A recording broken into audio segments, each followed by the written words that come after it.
కానీ ముందుకు నడవాల్సింది నువ్వు. నీ ప్రతి కన్నీటి బొట్టు నాకు తెలుసు, వాటిని విజయంగా మార్చే దారిని నేను చూపిస్తాను.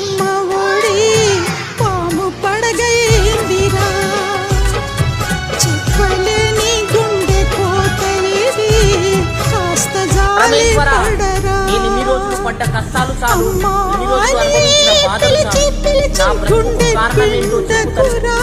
నన్ను బ్రతుకుండి బాధ పెట్టే కన్నా నా ఊపిరాపి నీ దగ్గరికి చేర్చుకుంటాను. నాకు ఈ భూమి మీద బతకాలనిపించిన బాధలు చాలు. నా బ్రతుకు కారణం ఏంటో చెప్పుతాను. నన్ను బ్రతుకుండి బాధ పెట్టే కన్నా నా ఊపిరాపి నీ దగ్గరికి చేర్చుకుంటాను.